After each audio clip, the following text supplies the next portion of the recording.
Good morning to Bos everyone. días a todo o mundo.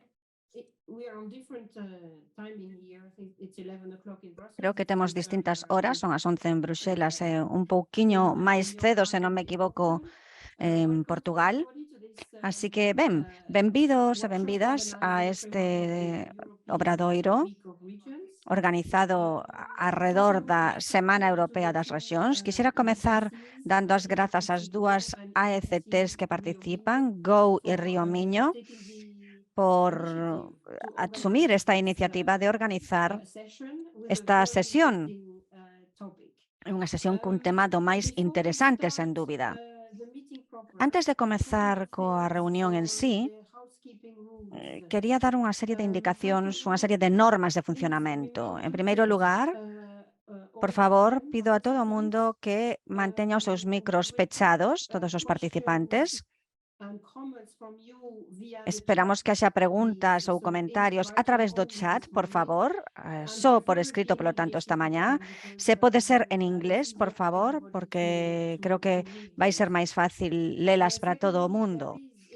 A segunda cousa que quero comentar é que hai interpretación do obradoiro hoxe, así que podedes escoitar estas presentacións e as respostas a preguntas en inglés ou en portugués ou en galego.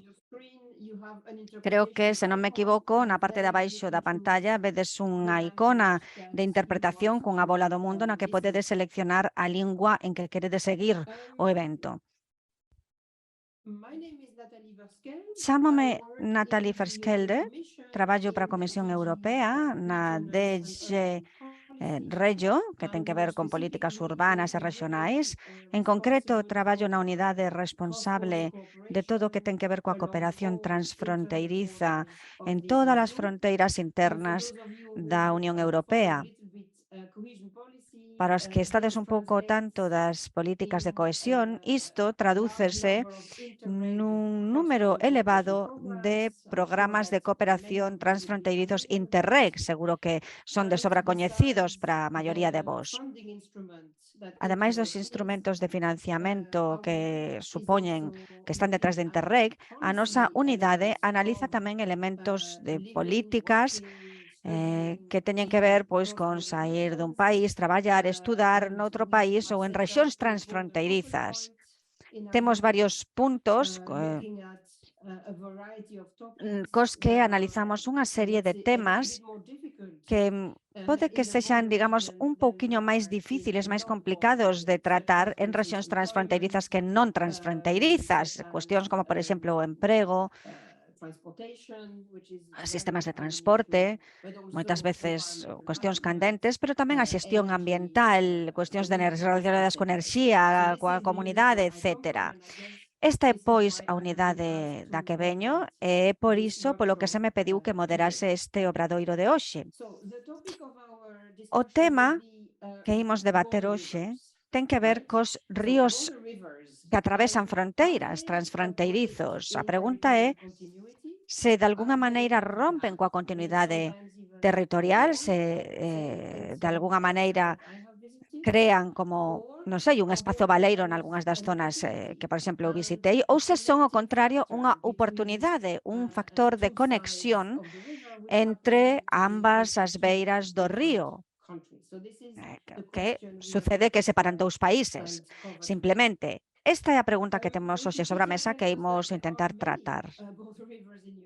Na Wikipedia dice que hai moitos ríos transfronteirizos en Europa. Ben, xa sei que a Wikipedia non é sempre fiable ao 100%, pero vaya, neste caso, dinos que polo menos 51 ríos en Europa, que son ríos que producen fronteira, que separan dous países, pois que están aí. Algúns deles son moi coñecidos, seguro que todos escoitastes moito traballar, o traballo que hai sobre o Danubio, que cruza moitos ríos e que constitúe, polo tanto, a fronteira entre moitos dos Estados membros da Unión Europea.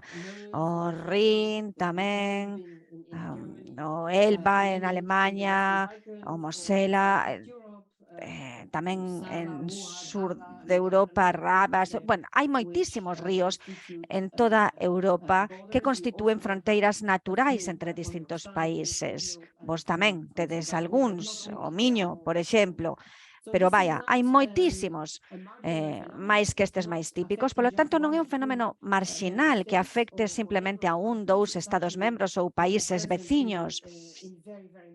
É algo que está presente en moitísimos dos países estados membros da Unión Europea. Así que, sen máis dilación, voulle dar a palabra, en primeiro lugar, aos dous representantes das Agrupacións Europeas de Cooperación Territorial, as AECTs. Ambas as dúas traballan en rexións transfronteirizas separadas, polo menos en parte, por un río.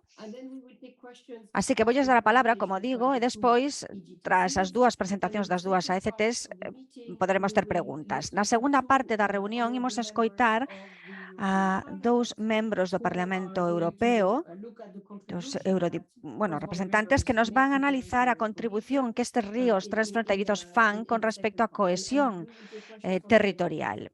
E despois, por suposto, haberá preguntas tamén para estes dous eurodeputados despois das súas intervencións. Ben, comezo pois dándolle a palabra a Romina Kočina, da AECT Go, que é unha agrupación transfronteiriza moi activa, con moita estrutura, está na fronteira entre Italia e Eslovenia. Hai unha cidade, de feito, hai dúas cidades irmanadas que están separadas por ese río que fai fronteira entre os dous países, e creo que Romina nos vas contar un pouquiño máis en detalle todo isto, de onde procedes, que pasa nesa zona, moito tamén do que facedes na AECT Go, nesta zona de Gorica e dos seus arredores. Tes 10 minutos para facernos a presentación sobre que pasa nese río, ao redor do río Soca, nesa rexión. Moitas grazas, Nathalie. Bos días a todo o mundo. Vou empregar unha presentación de PowerPoint coa que quero compartir parte da información que vos vou dar sobre a nosa AECT e sobre a nosa experiencia ao longo do río Sonso-Socha, que é un pouco a base do debate que hoxe imos ter. Vou, polo tanto, darlle a compartir a miña pantalla xa, a ver se isto vai ben. Esperemos que todo funcione. Un segundo, por favor. Non sei se podedes ver a miña pantalla. Podedes confirmar, por favor? Sí, perfecto. Non sei se lle podes dar a presentación, a visión de presentación. Ben, aí estamos.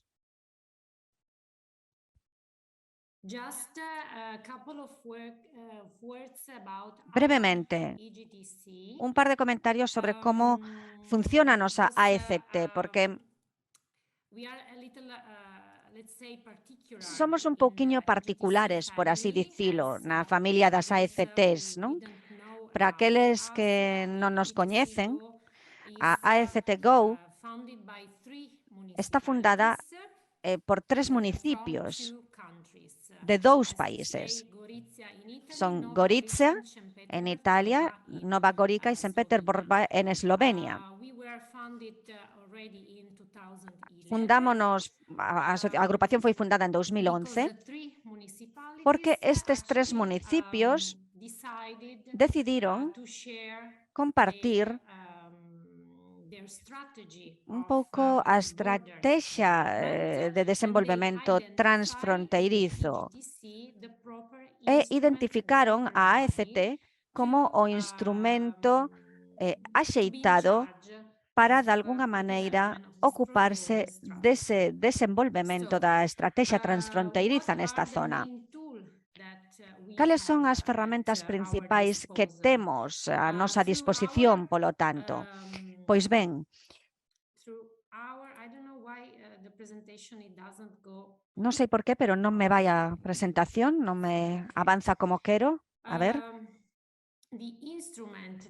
Ben, o instrumento, a ferramenta principal que temos a nosa disposición, polo menos con base a nosa experiencia directa é o que chamamos unha ITI, o que denominamos investimento territorial integrado.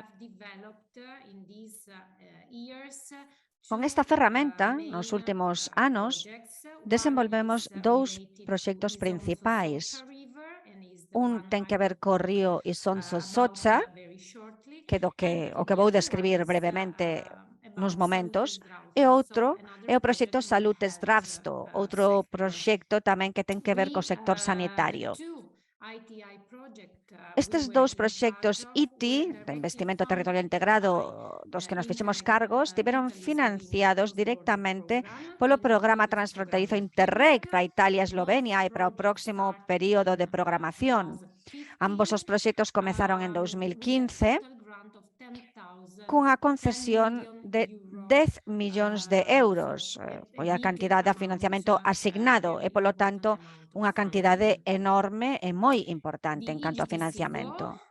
A AECT Go fai o papel de autoridade intermediaria, por así dicilo, coa responsabilidade de implementar ambos proxectos de investimento territorial integrado e aplícase para ilo o modelo de beneficiario único. Isto é algo tamén que quixemos probar de algunha maneira, como foi un dos primeiros modelos que quixemos probar polo menos na nosa rexión. Indo directamente aos obxectivos desta reunión, o Interreg Italia-Eslovenia e este proxecto Isonzo-Socha é un proxecto ITI desenvolvido nesta rexión, nesta área, é un proxecto vinculado directamente ao desenvolvemento desta zona transfronteriza ao longo do río. A intención principal tiña que ver co apalancamento de todo o que ten que ver co destino turístico desta zona e coa utilización do río como ferramenta de cohesión territorial. O proxecto comezou en 2017 e vaise pechar a finais deste mes. Dada a situación acontecida coa COVID, pedimos unha prórroga do proxecto e por iso polo que imos pechalo este ano e non antes. O orzamento total asignado a este proxecto foi duns 5 millóns de euros e estructurouse en 4 lotes principais. O primeiro é este que se chama Camp Bertoiba. O obxectivo deste lote era crear unha zona recreativa para autocaravanas, basicamente, con todos os servizos e instalacións necesarias. Falamos dunha área dun pouco máis de 1.200 metros cuadrados. É unha obra que xa está completa, como podemos ver nas imaxes da pantalla. O segundo lote é un lote moi importante. Se cadra, podería dicir, o investimento e a infraestructura máis importante e estratégica tamén que esta AECT conseguiu pôr en funcionamento. É unha ponte pola que se pode andar ou cruzar en bici, que une as dúas bandas do río. Vemos aquí que hai esta ponte que conecta as dúas beiras do río e o que fai é permitir que se cruce de maneira segura e fácil dunha banda a outra do río. Inclúe tamén conexións intercidade entre Gorica e Nova Gorica. Esta infraestructura inaugurouse este mes, a comezos deste mes, e a verdade é que me gustaría compartir con vos agora, se podo, un vídeo sobre esta inauguración que creo que podería explicar máis en detalle, contar mellor que significa realmente a construción desta ponte para todos nós. Voulle dar, polo tanto, a play para vermos este vídeo.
Ben, espero que puidesedes ver o vídeo e gozásedes del. A verdade é que para nós foi moi importante, era importante mostrar este vídeo para con el podervos facer comprender o importante que este momento foi para ambas as dúas cidades, as dúas beiras do río. Con esta infraestructura teñen a posibilidade de realmente conectarse a travesías turísticas realmente importantes e existentes nesta zona. Volvendo ao proxecto, o lote 3, o seu obxectivo era facer algúns pasos peonís para bicis ao longo da fronteira, sobre todo ao longo dese río Isonzo-Socha.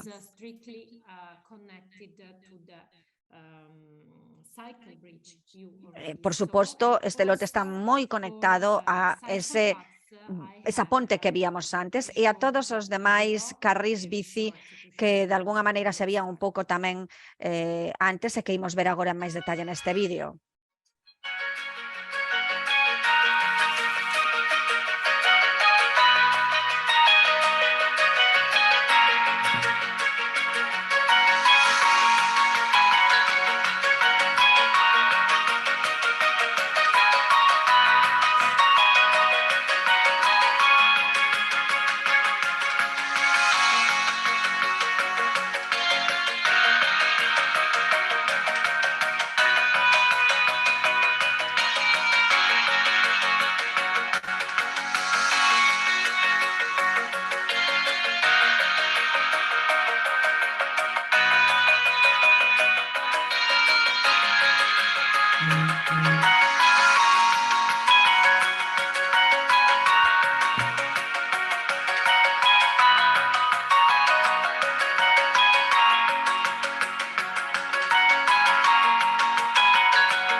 E ben, pois, voltando ao noso proxecto,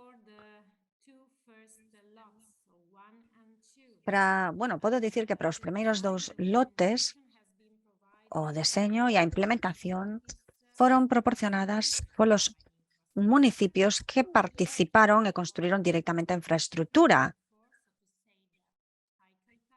Para os outros lotes, todo o proceso caeu nas mans da AFT Go.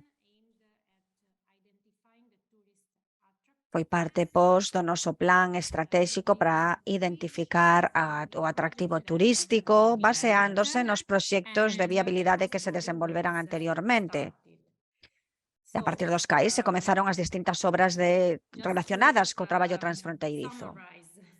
Para resumir, pois, os distintos municipios involucrados foron socios e son, de feito, socios realmente importantes para a AFT e para o desenvolvemento destes proxectos de investimento territorial integrado. Estes municipios participaron en todo o proceso de toma de decisións e en toda a fase de planificación. Despois, a AECT Go, como beneficiario único, foi a encargada de dirixir o proxecto, ela soa, tendo en conta as necesidades de toda a zona transfronteiriza, por suposto. Por último, anda que non menos importante, creo que está ben falar da importancia do río para todos nós. O río está presente tamén en todo o que ten que ver coa capitalidade europea cultural de 2025.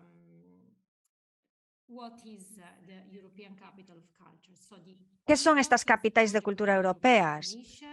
Ben, o que denominamos EGO, que é un proxecto da Comisión Europea.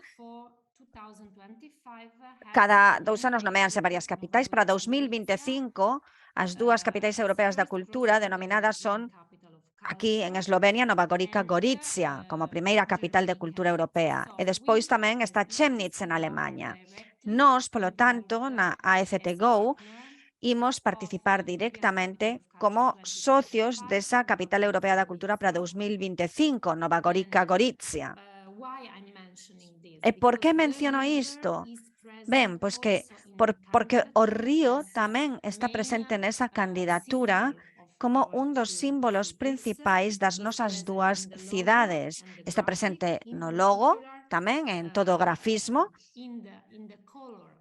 e concretamente na cor tamén dese logo e de todo o que ten que ver coa imaxe, co grafismo. Está aí o azul do río, ese azul clariño, entre outras cores, que tamén, de algunha maneira, volve resaltar ata que punto este río é a confirmación do feito de que o río é un símbolo importante deste territorio e de todo o que ten que ver coa transfronteira desde o punto de vista histórico, cultural, etcétera, etcétera.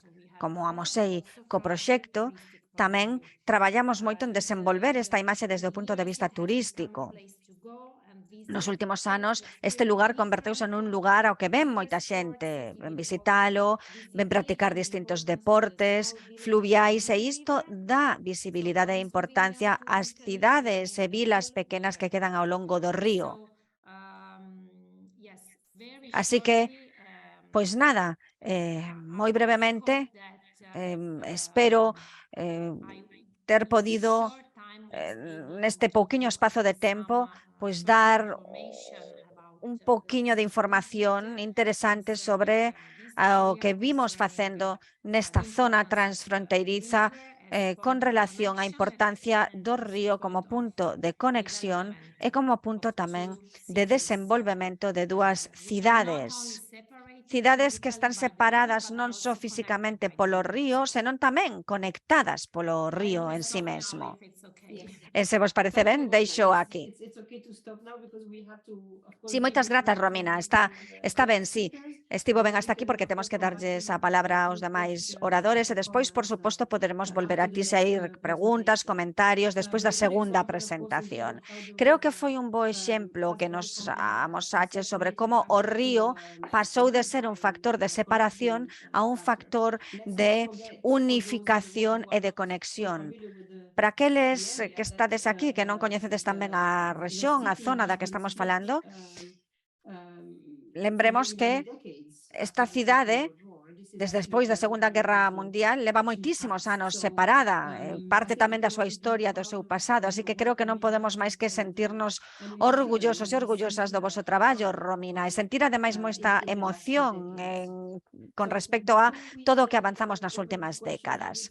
Ben, antes das preguntas, entón, como digo, imos escoitar a Uxío, espero ter pronunciado ben o nome, Uxío é o director da AECT Río Miño, que é a que organiza este evento. Así que, por favor, cando queiras, Uxío, nos 10 minutos, se podes contarnos que facedes vos e como traballades co papel que o río xoga na vosa rexión. Despois pasaremos ás preguntas. Cando queiras, Uxío, tes a palabra. Bo día.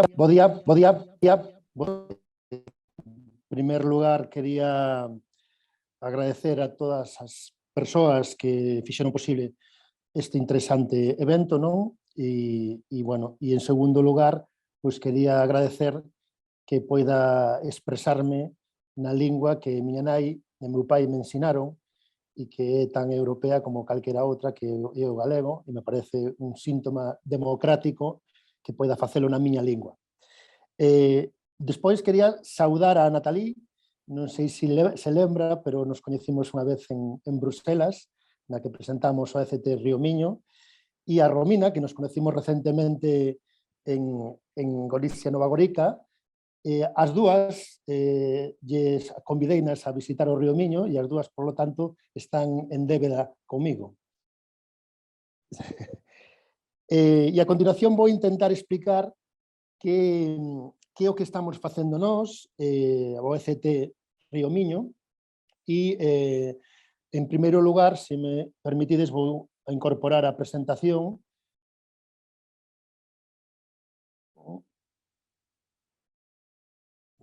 Estase vendo? Vale, perfecto.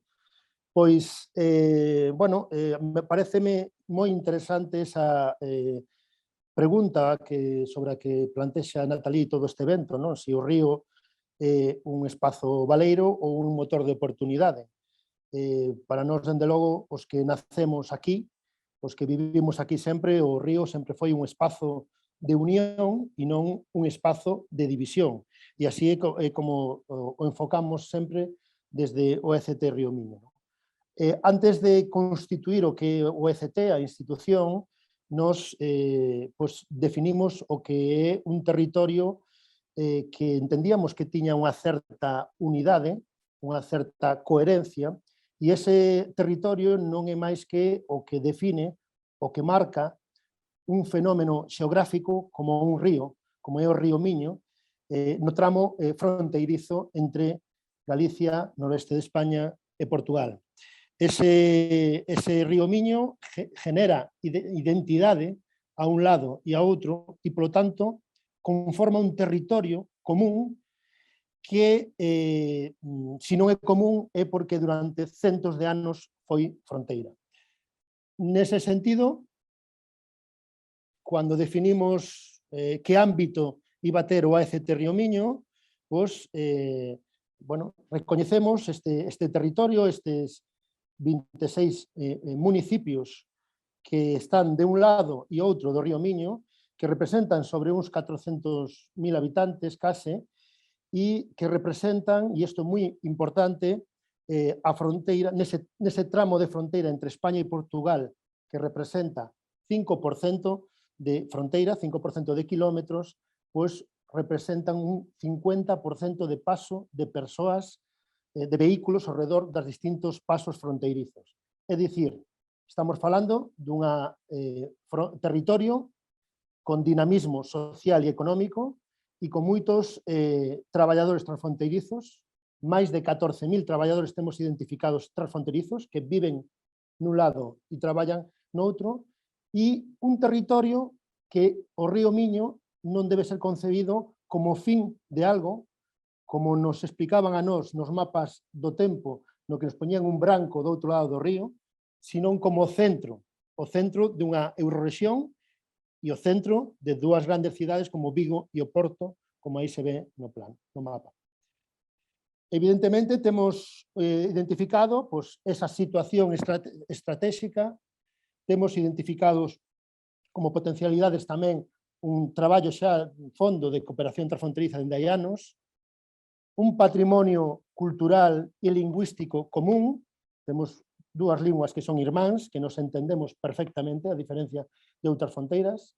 O Río Miño conforma un espacio natural protegido de ámbito a nivel europeo, Rede Natura 2000, despois falaremos deso. Unha fronteira dinámica, como decía antes, a máis poboada entre España e Portugal, e cunha serie de paisaxe común que marca e define ese río, incluso con recursos endóxenos, pesqueiros e gastronómicos comuns. O sea, que todo eso conforma unha identidade e unhas potencialidades que nós queremos desenvolver. xa hai unha tradición de cooperación importante. Estes son os distintos proxectos que entidades, tanto a ECT Río Miño, que ainda non estaba constituída cando se lanzou a primeira convocatoria POCTEC, como o resto, pois son distintos proxectos que se foron elaborando entidades de cooperación no programa operativo POCTEC 14-20, con distintas accións de cooperación. O ECT é un ECT que conforma a Deputación de Pontevedra e a Comunidade Intermunicipal Alto Miño, que ten unha serie de obxectivos, que non me vou parar neles, pero contribuir a desenvolver ese territorio, promover este territorio, etc.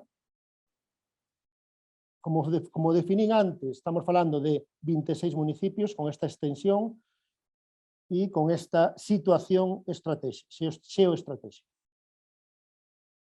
Que foi o primeiro que fixemos en cuanto definimos a institución, o ECT Río Miño? Pois configurar unha estrategia 2030 coa participación de todos os axentes locais. Nós somos unha entidade de cooperación a nivel territorial de ámbito local, damos soporte ás entidades de cooperación urbana que existen, as distintas eurocidades, ¿no? E traballamos fundamentalmente a cooperación local. Fixemos a estrategia con distintas, con fórmulas de participación e con equipo científico no que participaron todas as universidades da Eurorrexión Galicia Norte de Portugal, todas as universidades públicas, e con unha serie de pasos, con participación, con diagnosis, con un foro participativo onde se escoitaron as propostas e no que se determinou unha estrategia que foi aprobada nun consello consultivo do ECT con 5 eixos e con todas esas proposicións e accións. Esa estrategia ten como elemento vector do desenvolvemento do territorio o Río Miño. Para nós o Río Miño é o vector central, é o vector que une, que dá identidade e que dá potencialidade. E concrétase nestes 5 grandes eixos, que son gobernanza e servicios compartidos das distintas entidades de eurocidades e entidades de cooperación urbana que temos. Turismo sustentable, apostamos moitísimo pola creación do destino e da marca Río Miño como un destino do territorio, unha marca transfronteiriza, un destino transfronteirizo. A cultura transfronteiriza, a mobilidade sustentable e a economía innovadora e sustentable. Nese sentido, esta estrategia que xa foi aprobada hai anos, estamos co amparo deses proxectos que fomos financiando no anterior POCTEC, estamos desenvolvendo accións todas, e estes son algúns exemplos que se encaixan neses eixos da estrategia. Como, por exemplo, o programa Red Lab, que é un programa de crear unha rede das 3 eurocidades existentes no noso territorio, un programa de capacitación dos técnicos municipais no desenvolvemento de axendas urbanas transfronteirizas. No eixo 2, como por exemplo, a marca turística Río Miño, que creamos unha marca do territorio e que queremos seguir consolidando en todos estes anos. E a creación dun concepto que é este anel verde do Río Miño, que ven sendo a conexión de xeito peonil e ciclable de todas as beiras do Río Miño. Estamos falando de 150 kilómetros de redes de ciclovías, de redes peonís e itinerarios peonís que se crearon, pero que queremos é unilos, os distintos proxectos dos municipios, unilos nun mesmo concepto que é o anel verde que define ese territorio, o anel verde do Río Miño, e que este será, dende logo, unha das grandes candidaturas que presentaremos o próximo cuadro comunitario. No eixo 3 temos desenvolvido tamén diversas iniciativas de promover o patrimonio inmaterial común que hai no Río Miño, de promover eventos culturais transfronteirizos e dar sustento e financiamento a eventos que organizan entidades xa de xeito transfronteirizo. No eixo 4 estamos lanzando un proxecto piloto con cargo anterior Fondo POCTEC, que é a creación nas 3 eurocidades dunha rede de bicicletas eléctricas compartidas. Eso foi unha das medidas e as accións que sacamos dun plan de mobilidade sustentable transfronterizo que fixemos. E no eixo 5 estamos desenvolvendo un observatorio de dinámicas transfronterizas no que estamos identificando dinámicas económicas e empresariais do distinto para pôr en común axentes económicos de un lado e outro do Río Miño. E para rematar, quería rematar co que eu considero un pouco máis importante cunha reflexión, porque está moi ben decir todo ben que o facemos, pero é importante acabar con reflexión sobre o que é o problema das fronteiras e demais. Nos, no Río Miño, esa fronteira definida por ese río, temos problemas, como por exemplo son os diferentes criterios da xestión que se están desenvolvendo agora. Solicitamos un B-Solutions precisamente para tratar unha temática como é a que hoxe en día un espacio natural común que foi creado moito antes de que se crearan os estados, como é ese espacio natural do Río Miño, está protegido a nivel europeo como rede natura e, sin embargo, a xestión faise totalmente diferente por autoridades regionais totalmente diferentes que non teñen ningún contacto entre eles.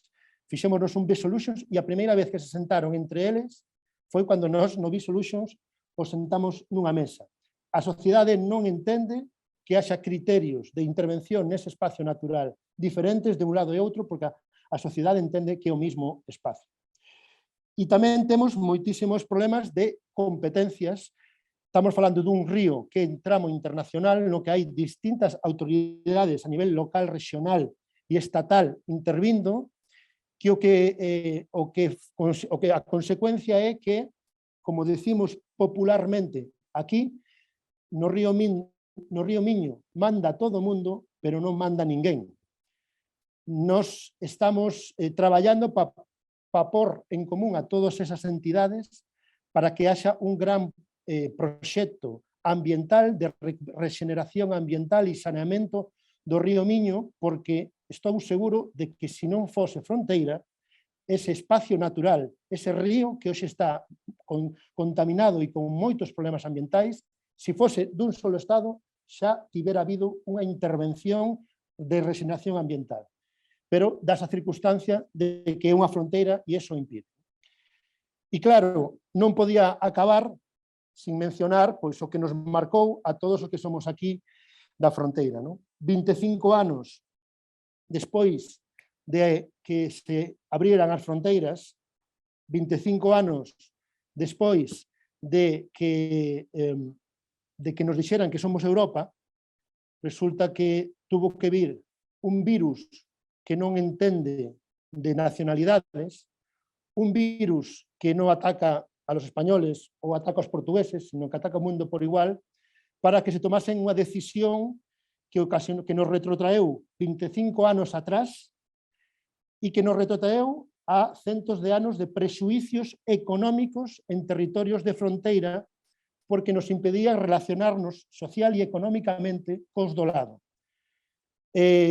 No COVID foi algo moi positivo que ante esa queixa hubo un rexeitamento unánime de todas as autoridades locais, aí hai alcaldes e alcaldesas de todos os partidos políticos por igual, reclamando a Madrid, a Lisboa e a Santiago que ollasen cara a fronteira e que realmente non tiña ningún sentido pechar as fronteiras porque non sustentaba ningún criterio científico, o peche de fronteiras que fixeron, había unha intervención policial, non era sanitaria, e creou unha profunda desafección na Unión Europea nos veciños e veciñas deste territorio. E nos máis de 14.000 traballadores que tuveron que pasar, desenvolver a súa vida que viñan desenvolvendo, pois tendo que nun control policial. En fin, nos daquela reivindicamos que estes territorios deben ser compensados económicamente por este prexuicio. E creemos que hai un escenario moi importante, e acabo xa, hai un escenario moi importante neste próximo cuadro comunitario no que pedimos a todo mundo que se executen ese diñeiro para o que naceron, porque os fondos europeos transfronterizos naceron porque hai fronteiras, naceron porque hubo prexuicios económicos nas fronteiras e levamos xa unha historia de deturpación de fondos europeos transfronterizos que se alonxan da fronteira cando realmente, cando hai un prexuicio económico na fronteira. Con isto remato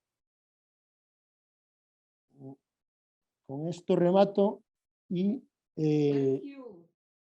Thank you very much for this Moitas grazas, Uxío, moitísimas grazas por esta presentación tan inspiradora de como está a situación nesta zona de Europa e con respecto a estas zonas en toda Europa.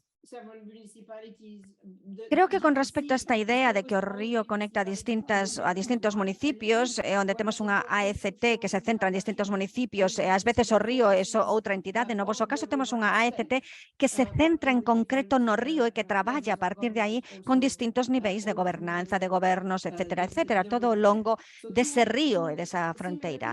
Temos, polo tanto, dous casos similares, pero tamén con algunhas diferenzas.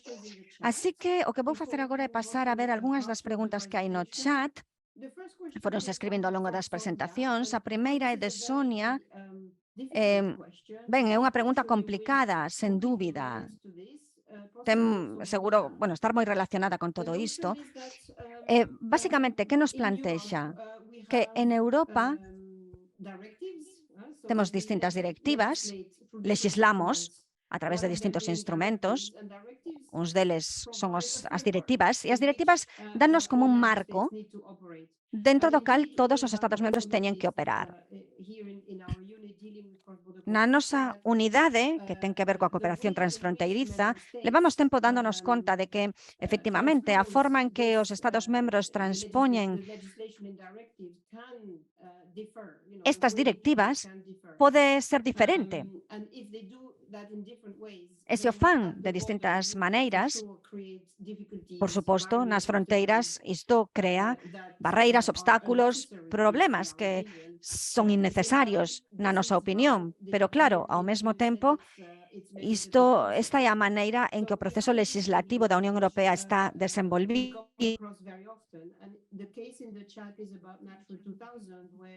Aquí sí que temos unha pregunta que nos xorde con frecuencia, ten que ver aquí coa Natura 2000, pero vaya, vémola con frecuencia, fala desas transposicións distintas, por exemplo, entre España e Portugal, e cando hai un río, pois, por suposto, afrontamos distintas dificultades. Uxío, ti mencionabas isto, de feito, na túa presentación. A pregunta é como? Como superamos eses obstáculos, estas dificultades concretas? Bueno, eu creo que é unha pregunta moi difícil, está no centro de todo o que facemos, non só para a Natura 2000, pero vaya, na DG Regio, na nosa comunicación no 2017 aos Estados membros, pedímosles que aumentasen o seu nivel de coordinación á hora de transpor a legislación europea. Tamén a moitos dos nosos compañeiros recomendámosles que non utilicen, por exemplo, eses estándares mínimos, porque se se fai, vai haber Estados membros que van ir polo mínimo e outros que van ir máis aló. En este tipo de casos, créanse como dous marcos legais distintos que xorden da mesma directiva. Ben, pois non sei moi ben como podemos facer isto sen a cooperación plena dos Estados membros, a verdade. Non sei se temos alguén na sala que se cadra poida responder a esta pregunta, falar pois en representación dos Estados membros, ou non sei se alguén ten algunha experiencia a este respecto. A coordinación que nalgún momento se puido facer entre os Estados membros a hora de transpor ou non. Non sei se temos alguén que poida responder a isto. Por favor, se hai alguén que se considere capacitado para dar resposta, podedes dicilo no chat.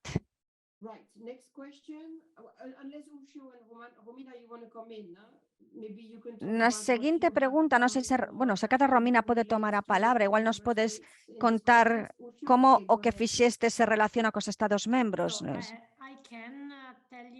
Sí, eu podo dicir algo, podo contar a nosa experiencia, polo menos, claro. Para nós, o valor engadido da nosa AECT Go é que con ela podemos escoller qué tipo de normas aplicar sobre a base dos investimentos que imos levar a cabo en Eslovenia ou en Italia. Podemos, polo tanto, escoller se seguir un regulamento ou outro, por así dicilo. No caso dos proxectos ITI aos que me refería, de investimento integrado, están financiados por programas europeos e, polo tanto, esta era o reglamento principal que había que seguir. Tendo en conta que a nosa oficina ten a súa sede en Italia, pois neste caso decidimos seguir a legislación e o regulamento italiano.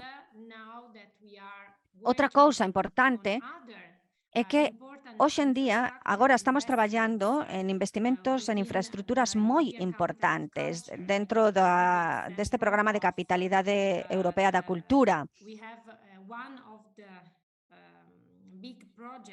Un dos maiores proxectos de infraestructuras, por exemplo, que temos para a capital da cultura europea de Gorizia, Nova Gorica, ten que ver coa renovación, por así decilo, dunha praza transfronteiriza que temos en Gorizia, que está xusto na fronteira. E ali temos un obxectivo grande, moi ambicioso, que consiste en construir tamén un edificio nesa fronteira, que estaría a metade en Italia e a metade en Eslovenia. Aquí hai grandes problemas na mesa. Ainda estamos, de feito, debatendo como dicir isto, como saltarnos, non é saltarnos exactamente, pero como encontrar a maneira de superar os problemas regulatorios, legislativos, porque para moitos casos hai grandes diferenzas entre un Estado e o outro. Así que, vaya, é realmente complicado. É algo, ademais, que non podemos solucionar sós, nin tampouco os nosos municipios poden solucionar. É algo que hai que levar a outro nivel, ao do Estado e posiblemente tamén ao de Europa. Creo que posiblemente teremos que levar este problema á mesa de discusión entre os Estados membros e a Comisión Europea, probablemente. Por lo menos este caso específico no que estamos a falar de edificar nesa fronteira. Grazas, Romina. Ao mellor tamén, se cadra, podes enviar a B-Solutions unha solicitude. Sí, fixémolo, podería dar moitos máis exemplos. Non con respecto a esta construción na fronteira, pero sí con respecto á xestión desa praza que está na fronteira. Así que sí, xa estamos utilizando tamén esta ferramenta das B-Solutions, este programa, que realmente nos parece do máis útil. Así que sí, moitas grazas. Ben, é que é algo así moi singular e parecenos ben que vos resulte útil. Non sei se o Xío quere engadir algo a respecto disto. Sí, en primeiro lugar, quería decir que se Romina consigue facer unha casa en 2 países, vamos, chega a ministra seguro. Porque é complicado. Eu quería decir que, evidentemente, eu non creo que sexa un problema de dificultade, senón de vontade política dos Estados. Para eso están as AECTs. Que pasa? As AECTs naceron por vontade da Comisión Europea, non por vontade dos Estados. Incluso os Estados tardaron anos en dixerir que eran as AECTs. Incluso os aparatos institucionais dos Estados, a veces, cando falabas dun AECT, non sabían nin o que eran, até hai pouco, non? Entón, eu creo que sí que había que a creou a Comisión Europea, que son as AECTs. E é unha cuestión de vontade e poñerse de acordo. Eu vou poñer un exemplo. Nos temos moitos problemas aquí, pero tamén temos un exemplo de cooperación moi singular e que evidencia de que é posible. No Río Miño, hoxe en día, todo o que ten que ver coa pesca do Río Miño, porque obviamente eso sí que non se pode dividir, como determinas que un peixe é portugués ou é galego, eso non tes maneira de diferir eso, non? Entón, hai un acordo, unha comisión permanente conformada polas autoridades que controlan a pesca no río, que, ollo, son os militares e son os ministerios de defensa de España e de Portugal, con uns barcos militares que están controlando o que é a pesca, dende un tratado do século XIX. O sea, que e reiteradamente van controlando eso, por certo, cunha vontade de colaboración e de relación coas autoridades locales moi positiva. Evidentemente, eu difiro de que haxa que teña que ser os militares quen xestionen a pesca común. Pero, bueno, o caso é que funciona en certa medida ben en base a un acordo dos Estados. E funciona perfectamente. Se funciona coa pesca, por que non pode funcionar, por exemplo, co criterio da protección da rede natura? Eu creo que é unha cuestión absolutamente de vontade.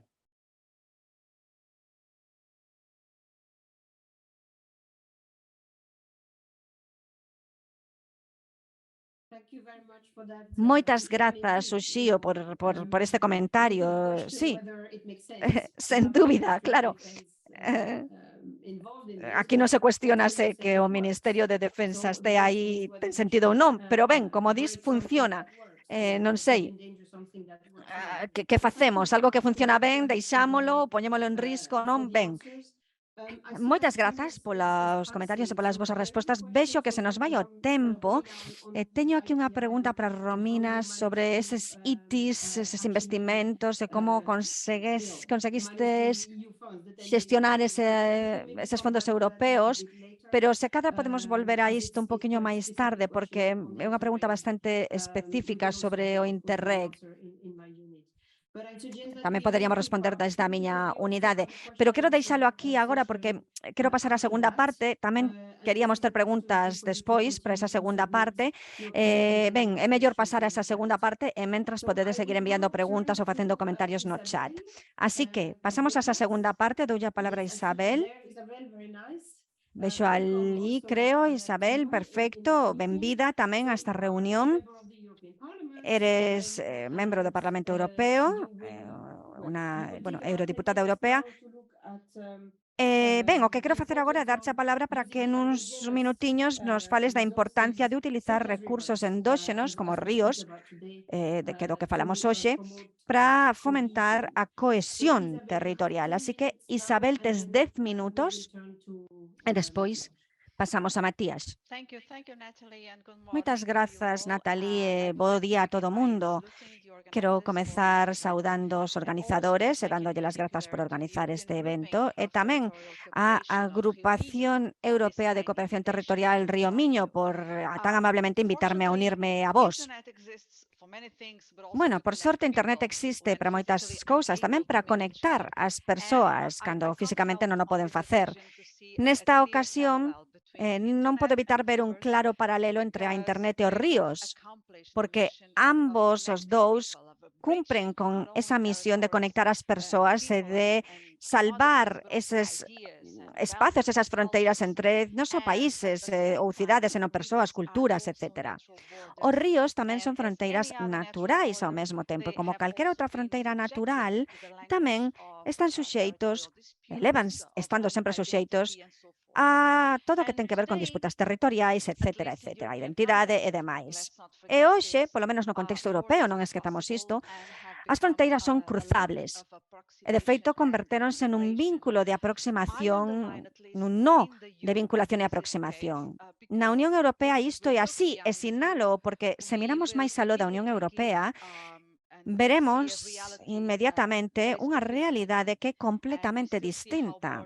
Seguimos vendo como moitas fronteiras en todo o mundo seguen a significar separación, distancia, medo, falta de representación, etc.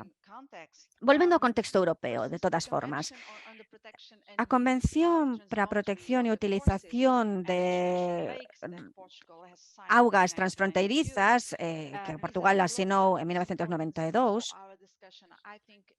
creo que hai aí algo importante que debemos sinalar para o noso debate de hoxe, porque, sen dúbida, aí fálase do que debe ser o significado último de calquera río como fronteira natural entre países. Creo que todo isto se basea no principio de que a cooperación entre Estados veciños en estes cursos de auga transfronterizos contribúen á paz, á seguridade e a unha xestión adecuada dos recursos acuáticos. Non só dos recursos acuáticos e non só a xestión desas augas, senón tamén dos recursos que hai nela.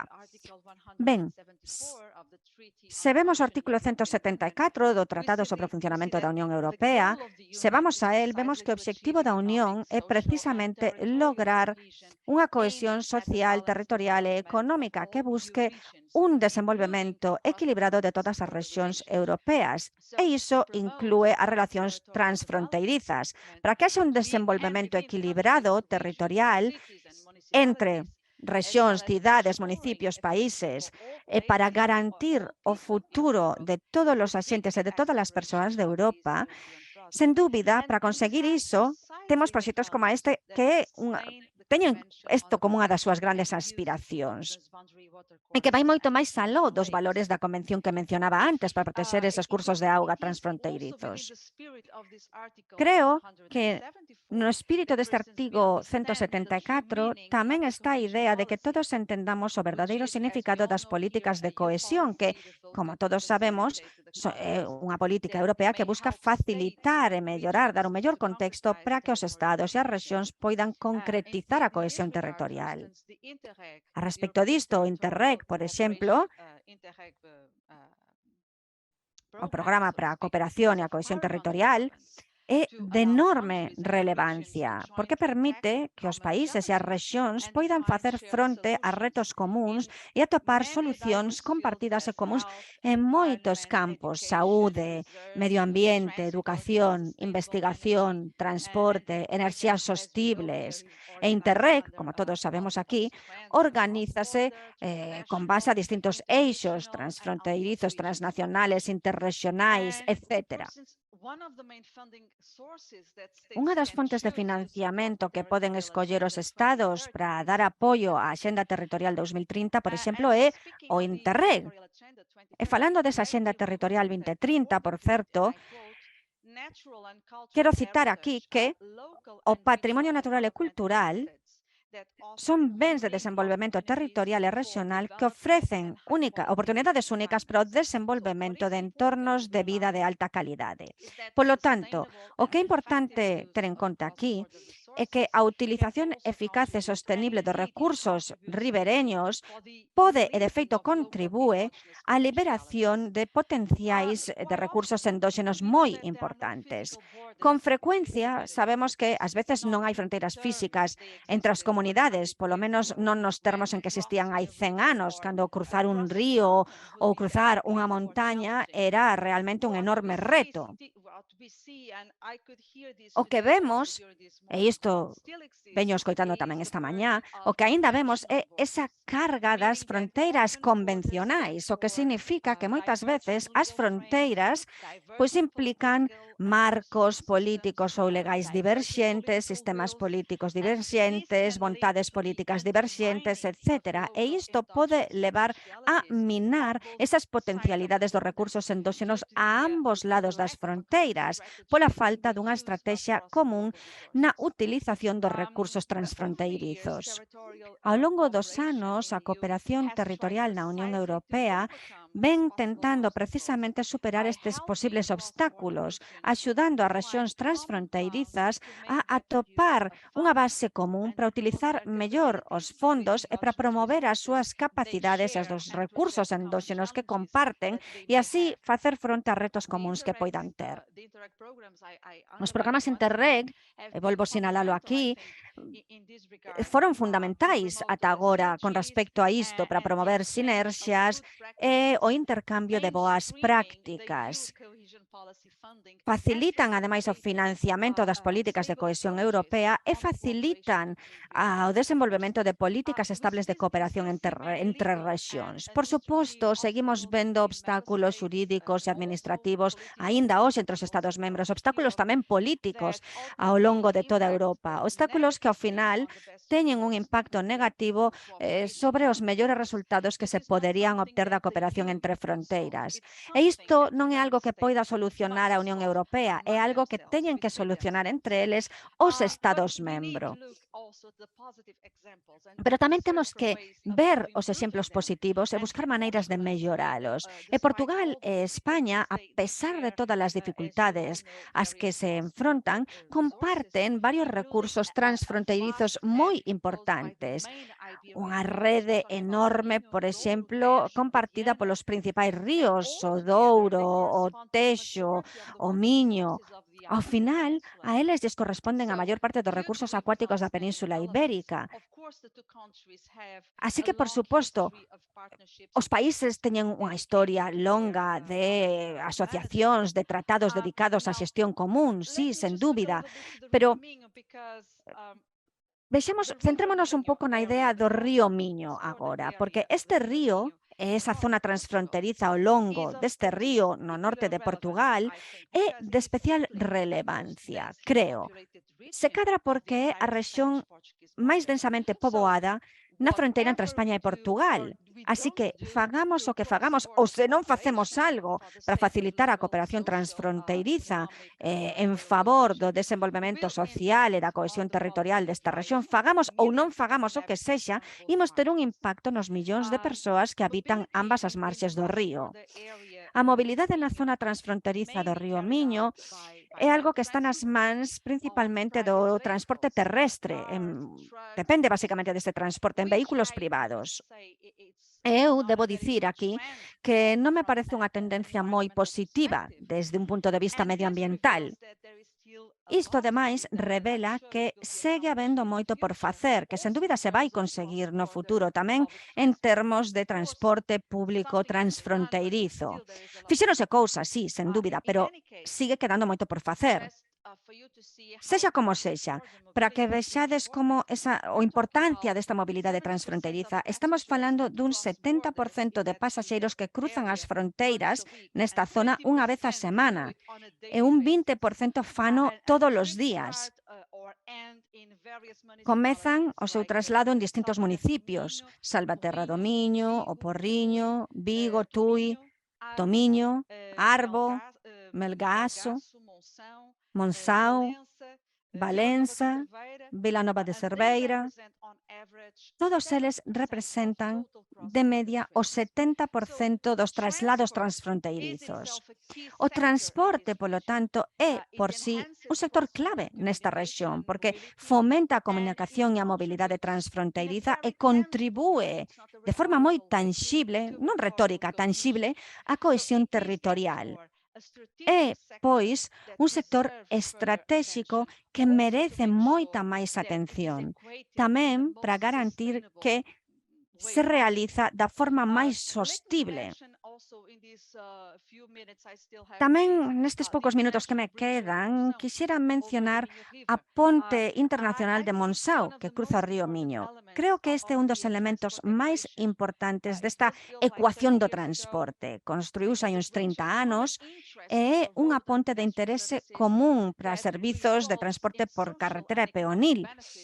Ten, ademais, beneficios sociais e económicos para ambas as comunidades locais de distintos países e abre tamén novas maneiras para que haxa máis actividades transfronteirizas. A conexión, por suposto, vai moito máis aló desta ponte física, estes exemplos concretos. O río Miño en sí facilita o desenvolvemento de toda a rexión. É un territorio común que dá sentido a distintos proxectos transfronteirizos. Podía aquí poñer moitísimos exemplos, pero non quero ser inxusta e mencionar algúns sí e outros non. Aínda que, claro, hai varios que me parecen do máis interesantes, sen dúbida. Hai moitísimos. Non son proxectos enormes en termos da cantidade económica que manexan. Estou pensando, por exemplo, en Visit Río Miño. É un proxecto transfronteirizo dedicado especificamente a estimular as actividades transfronteirizas para preservar recursos endóxenos asociados coa promoción do río en sí, como turismo, como destino ecoturístico. É un proxecto pequeno, sí, poderíamos dicir, financiado a un 75% polo Fondo Europeo de Desenvolvemento Regional, sí, pero que ao mesmo tempo podería levar a ingresos enormes e moi significativos no futuro. Poderíamos falar tamén desas vías verdes, de moitos outros proxectos e ideas. Proxectos que tamén van máis aló do turismo. Se pensamos no proxecto Smart Miño, é un proxecto enorme, fundamental, no que participan a Deputación de Pontevedra, a Comunidade Intermunicipal do Alto Miño, o Centro de Estudos Eurorregionais Galiza Norte de Portugal. Está tamén cofinanciado polo Fondo Europeo de Desenvolvemento Regional. E sinalo isto porque é importante. E, ademais, vaya, está aí para mellorar a eficacia da cooperación interinstitucional nesta zona transfronteiriza ao longo do río Miño. Así que hai moito que se pode facer.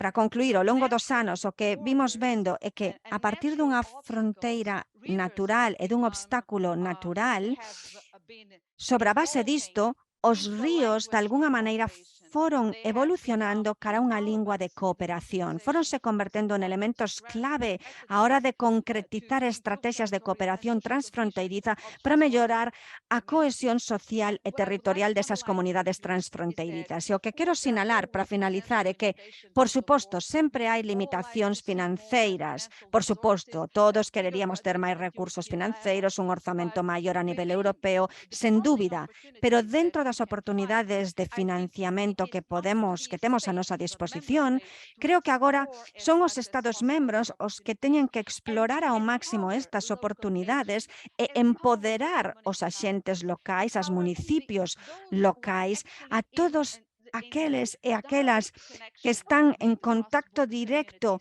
con esas comunidades transfronteirizas no día a día. Son eles, e creo que esta é a mensaxe máis importante que quería compartir hoxe con todos vos. E deixo aquí porque, sí, xa non teño máis tempo, mellor calo xa. Moitas grazas, Isabel. Sí, temos ao teu compañeiro esperando. Moitas grazas por esta magnífica presentación. A verdade é que, ben, parece que os ríos son como moi románticos no contexto nacional. Se pensamos en grandes cidades como París, Budapest, non? Aí os ríos tamén pois teñen esta, non sei, esta idea bucólica, romántica que se adoita presentar. E se cadra, podíamos facer o mesmo e presentar esta visión tamén neses ríos transfronteirizos. Se cadra, deberíamos intentar ter as mesmas pontes que hai nestas outras cidades tan románticas, non? Da igual o fermoso que sexa o río, hai que cruzalo.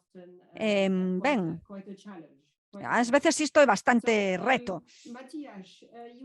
Ben, Matías, ti tamén eres eurodeputado, sí, creo que xa estás aí con nós. Como Isabel,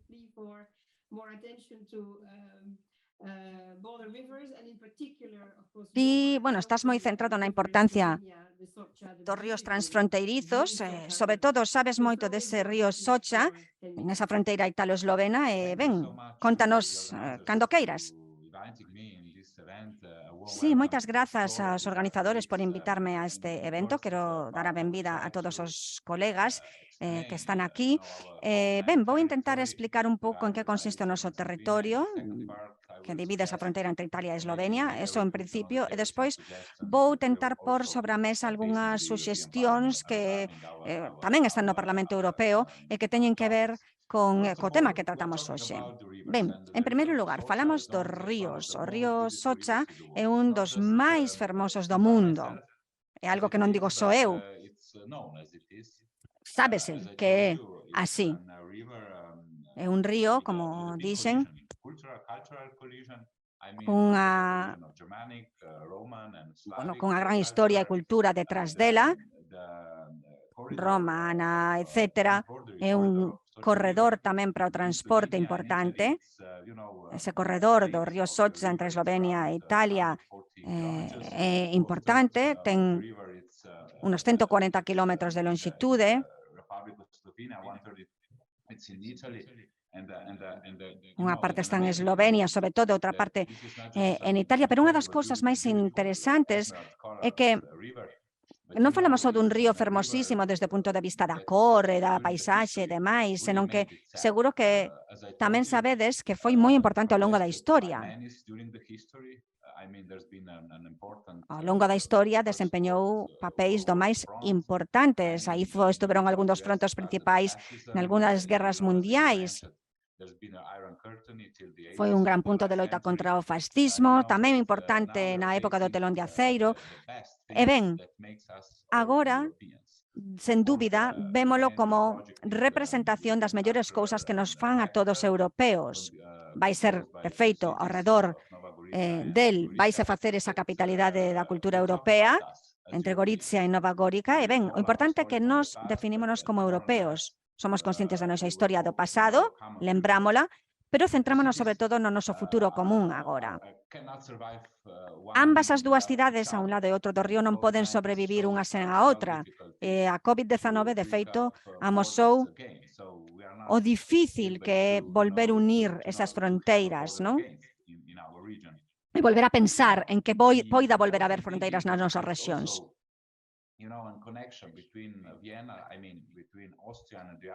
Entre Austria, tamén é un punto importante de conexión entre Austria e o Adriático. Hai unha estación de tren moi importante que pasa polo río Socha e por ela pasa moitísimo turismo.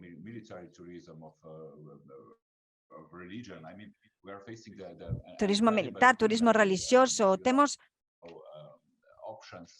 opcións realmente interesantes ao longo desta zona, tamén viñedos do máis interesantes. É un territorio, sen dúbida, sorprendente e que paga a pena visitar e explorar. O río Socha, e isto é moito máis. Hoxe, o río Socha fálanos tamén do noso pasado. Temos un proxecto increíble, Walk of Peace, que vai da fronte de Isonzo e que conta un pouco a historia desde a Primeira e a Segunda Guerra Mundial. Sabedes a historia entre Italia e a ex-Yugoslavia tamén. E ben, a nosa historia, como moitas outras, sabedes que non ten un final especialmente feliz, pero ben, sí que hai outro que nos últimos 15 anos non hai, aproximadamente, non hai xa fronteiras.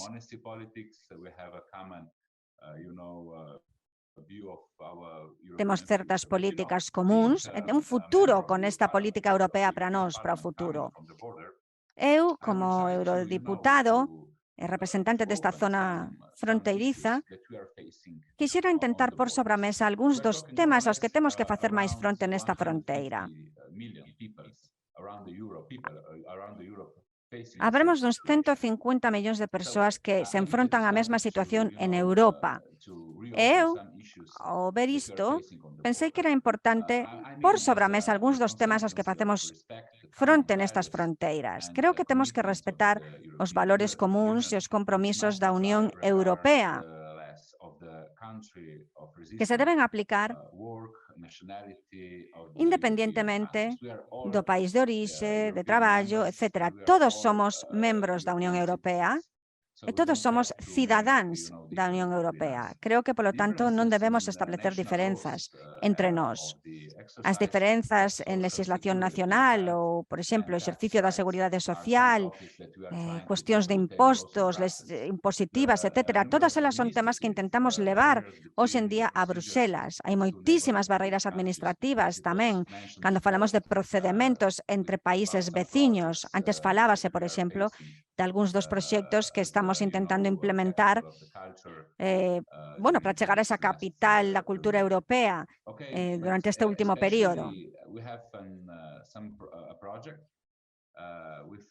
Temos, en concreto, algúns proxectos onde nos reunimos co comisario Schmidt o mes pasado e con el acordamos organizar unha conferencia a nivel europeo o ano que ven para avaliar os problemas concretos das persoas que viven ao longo das fronteiras dos Estados-membros, para así poder desenvolver medidas específicas e concretas para facer fronte aos seus problemas. Como antes dicíades, temos que facer fronte nestas fronteiras a moitísimas dificultades, non só entre Eslovenia e Italia, Italia-Austria, Eslovenia-Austria, non, entre todas as fronteiras europeas.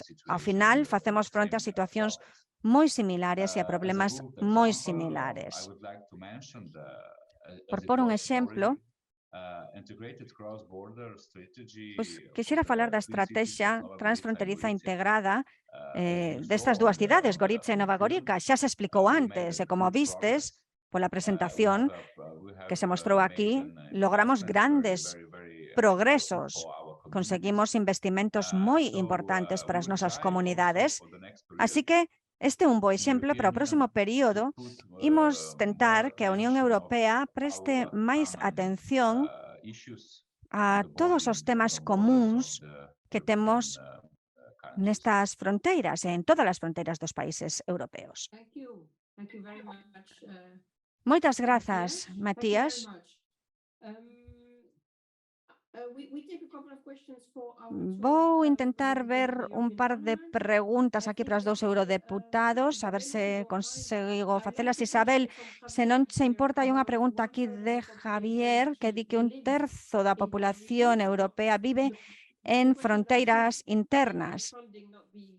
E a pregunta é se os fondos Interreg non deberían ser superiores. Vos explicaches moito sobre os Interreg, que tes que decir? Tamén se pregunta se o Parlamento e a Comisión non deberían adoptar máis iniciativas para facilitar os dereitos como cidadáns europeos á vista dos moitos obstáculos que dificultan a vida diaria destas zonas funcionais transfronteirizas.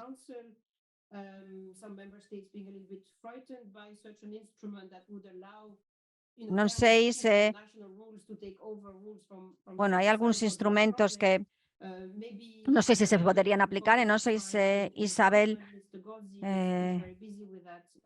nos podes explicar un pouco máis sobre isto. O señor Gozzi está bastante preocupado, está traballando nisto agora, pero non sei se... non sei que nos podes contar a este respecto. Ben, eu personalmente creo que os fondos Interreg e outros programas tamén, creo que deberíamos reforzalos, sí. Pero tamén creo que ás veces máis recursos, algo que obviamente é importante, máis que iso é que facemos cos recursos xa dispoñibles. Creo que hai unha enorme carga administrativa, por exemplo, que fai que aqueles que solicitan proxectos, por exemplo, teñen que facer fronte. E creo que esta é quizáis, ou non quizáis, é sen dúbida unha das principais causas que explican a falta de execución en distintas zonas. Non falamos só de políticas de cohesión. En toda Europa vemos que isto pasa moitas veces, algo de que se nos queixan no presente. Eu traballo sobre todo en desenvolvemento rural, son a ponente para unha visión a longo prazo do mundo rural que se estableceu por unha comunicación da Comisión ano pasado, e unha das principais queixas que recibimos sempre é a queixa que vemos en moitos outros sectores, que é que esa carga administrativa sempre está aí, a complexidade dos procesos que require calquera solicitude, calquera candidatura, calquera proxecto que queremos presentar, por moi simple que pareza. Esta é unha gran preocupación, porque non hai queixas exactamente sobre a cantidade de fondos de diñeiro que pon disponible a Unión Europea para os Estados-membros. Non é a cantidade, senón a capacidade dos axentes locais, das autoridades locais, municipios, a capacidade tamén dos Estados-membros para utilizar eses fondos. E, por tanto, unha das cousas que dicimos sempre no Parlamento Europeo é que, sen dúbida, definitivamente, imos ter que cambiar ou transformar esta cultura político-administrativa que seguimos a ter, que comeza en Bruxelas e que vai descendendo ao longo da cadea ata os Estados membros. Así que sí, reforzo financeiro, pero tamén unha cultura administrativa diferente ao longo de Europa e armonización tamén de distintos procedementos para evitar a existencia de tantas disparidades entre rexións e entre os Estados membros. Sí, sen dúbida, estou totalmente de acordo. Creo que desde o punto de vista da Comisión, por suposto, benvidos máis cartos, se temos máis, podemos facer máis, pero tamén podemos facer máis co que temos a día de hoxe, no sentido de que podemos facer un uso máis eficiente dos fondos Interreg actuais. Con concreto, se simplificamos os procedementos e toda esa carga administrativa que representa para os usuarios, non? Como para as dúas AECTs que organizan esta reunión.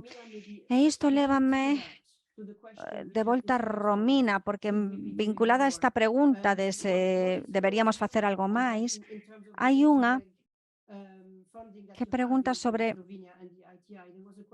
como realizades vos, antes se vos preguntaba sobre esa utilización dos fondos Interreg nesa fronteira esloveno-italiana e como vedes vos, se para vos eso funciona ou se non, que poderíamos cambiar para que fose máis eficiente. Sodes os únicos, creo, en Europa, de feito, que utilizades esta ferramenta ITI que describiches de investimento territorial integrado. Non sei, se cadra hai espazo para máis. Entón, que opinas sobre isto? Que nos podes dicir? 2-3 minutos, Romina, por favor. Sí, moitas grazas pola pregunta. Esta ferramenta ITI de investimento territorial integrado, desde o noso punto de vista directo, é que é unha boa ferramenta. Así, para dicilo simplemente, pode ter un bo impacto no territorio. É moi importante que na base de calquera proxecto digamos que se poida entender ben a estrategia involucrando aos municipios. Creo que as AECT, estas agrupacións de por sí son unha ferramenta. Somos organismos, agrupacións que podemos traballar cerca das comunidades e dos municipios e axudarlles a superar eses obstáculos e esa carga administrativa para implementar estas obras, estas infraestructuras tan grandes. Na base ten que haber unha estrategia de diálogo común e se isto está, entón pode funcionar todo. Esta é a nosa experiencia persoal e o que pasa na nosa zona. Os municipios en conxunto decidiron. Se penso en Gorica e en Nova Gorica, en concreto, ambas xuntas decidiron que querían desenvolver, planificar e en que querían traballar conxuntamente nesta zona transfronteiriza. Como dicía antes o señor Nemetz, as dúas cidades, Gorica e Nova Gorica, non poden xa vivir unha sen a outra. Unha vez que isto está claro, pois claro, a partir de aí, ambas as dúas poden decidir que queren facer xuntas, decidir unha estrategia e, poden implementar a través do organismo correspondente da mellor maneira posible o que queren facer a través desta ferramenta ITI. Non se trata só de implementar un proxecto aquí, ao final, porque sabemos que esas trabas administrativas seguen a ser moi elevadas, entón non é só isto, pero se temos de base claro o que queremos, e se temos tamén a nivel político un gran apoio, podemos xestionalo. Iso permítenos superar as dificultades desde o punto de vista administrativo. Moitas grazas, Romina, por esta nota positiva. A carga, as trabas están aí, pero se hai a vontade de traballar xuntos, como dis, entón esa ferramenta pode funcionar. Creo que isto ten que ver tamén, está relacionado con algo que Uxío dicía na súa presentación, que era que ao final todo é cuestión de vontade sobre todo. esa vontade de facer isto xuntos e de traballar de forma conxunta nesa cooperación transfronteiriza, sexa un río o que separa a ambos os dous países ou o que sexa, ou sexa un espazo que compartides, non sei. No chat fálase dunha iniciativa interesante sobre das rexións transfronteirizas europeas que parece que están creando unha rede para conectar ríos transfronteirizos europeos de América Latina. Está o río Miño, o Rino, Guadiana. Non sei se nos queredes dicir algo ao respecto ou se simplemente deixamos esta información aquí no chat. Uxío, non sei se ti queres facer algún comentario sobre esta rede ou non. Ben,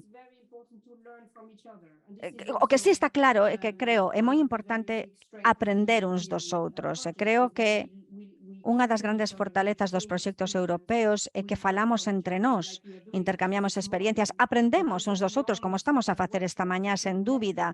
E máis aló dos obradoiros, seminarios, están tamén esas redes que nos permiten analizar situacións similares e que son de grande axuda. É verdade que non sempre podemos copiar e pegar solucións dunha rexión a outra, pero sí que moitas poden servirnos de inspiración en termos de ver que pasa noutros lugares, son como unha fonte de enerxía que nos dá ideas boas que veñen de outros lados. Uxío, non sei se levantabas a man, se querías intervir, sí? Ben, un par de minutos, temos que pechar en 2-3 minutos.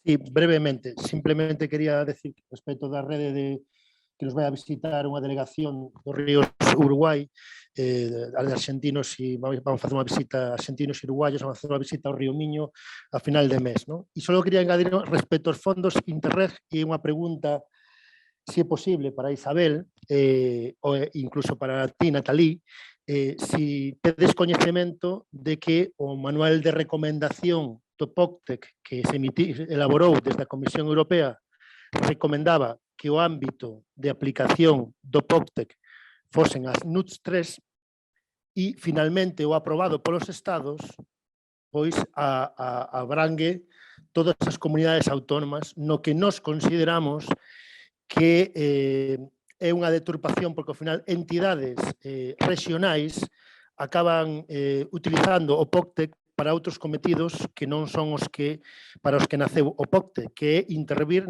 e resolucionar e derrubar os problemas de fronteira.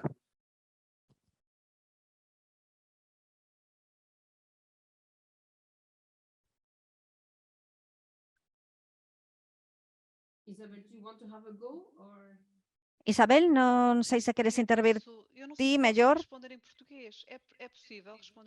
Non sei se podo responder en portugués, creo que sí, non? Se podo, ben, respondo en portugués. A verdade é que, Uxío, non teño resposta, desgraciadamente. Non seguín esa negociación, imos dicer. Entón, se entendín ben o que estás a dicir é que, bueno, a interpretación que se fai a nivel central dos Estados non sempre vai man a man co que serían as expectativas dos actores máis a nivel local, non? É isto. É dicir, o que acaba sendo a interpretación central, non? Non coincide ou non axuda ao que sería unha boa acción a nivel local. Sí, é isto que dicías, non? Creo que isto foi o que comprendín. O que estou a dizer é que a Comisión Europea recomendaba as NUTS, o que sería o Alto Miño, e os Estados, hoxe en día no POCTEC, tudo menos Lisboa é posible para que sexa transfronteirizo. Agás a área metropolitana da Lisboa, todo o demais de Portugal é transfronteirizo.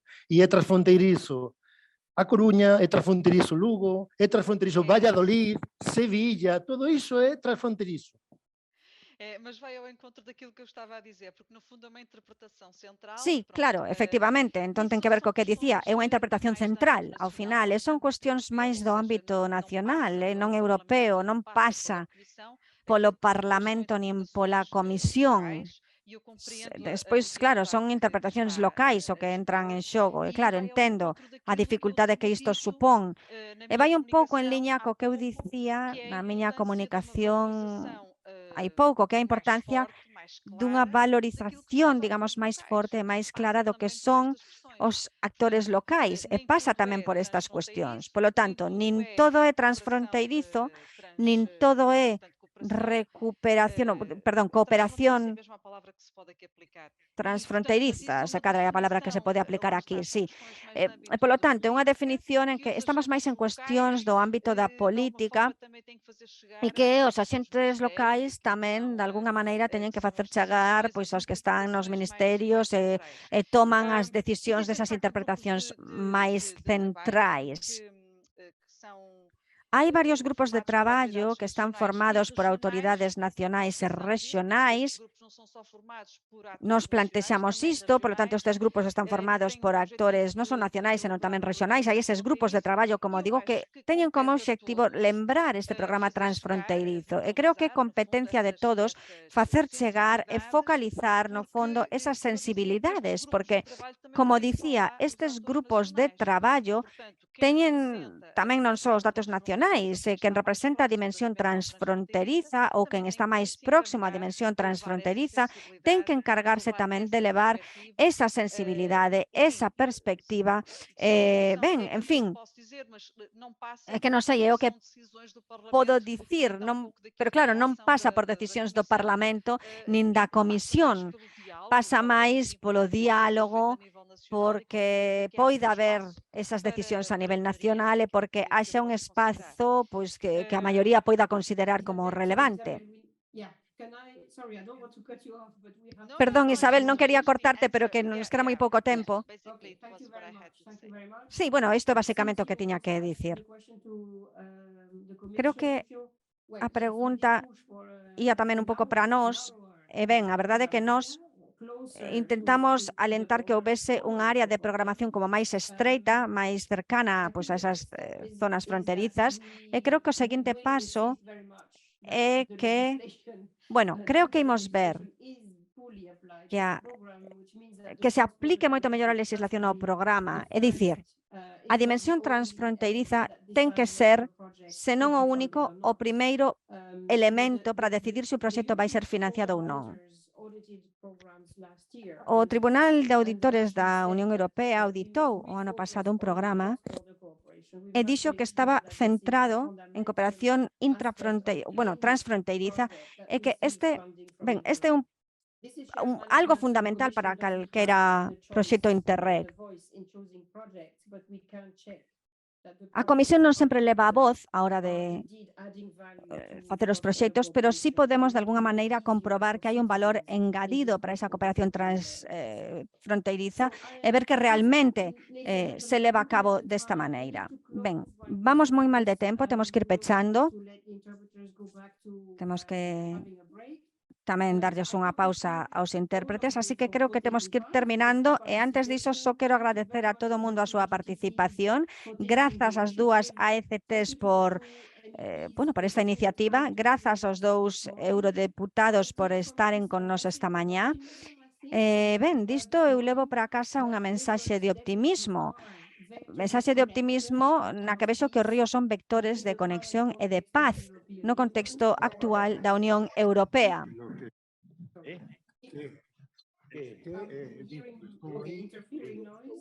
Temos aquí algúns ruidos interferindo. Alguén abriu o seu micro. Javier, perdón, se podes pechalo.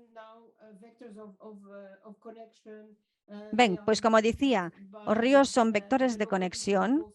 Utilízanse por os locais a ambas as beiras dos ríos para definir a súa propia identidade.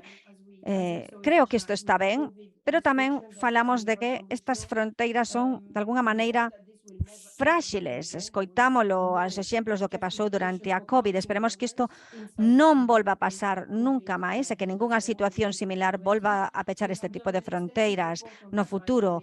Fixemos, de feito, un informe moi amplo na DG Regio ao respecto.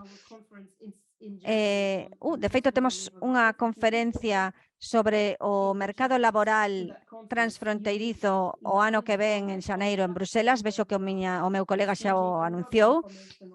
A idea é que aí se intercambie moita información sobre a cooperación transfronteiriza e estas rexións fronteirizas.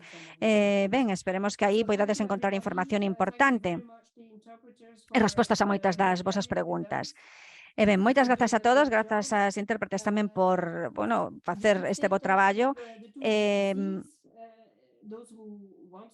Creo que nada máis. Se queredes ver algo sobre as dúas AECTs, é fácil encontralas en internet. Teñen moita información e espero que poidamos seguir intercambiando información como esta de cara ao futuro, información moi significativa sobre como coexisten estas rexións transfronteirizas. Moitas grazas a todo o mundo por esta mañá. Bye bye.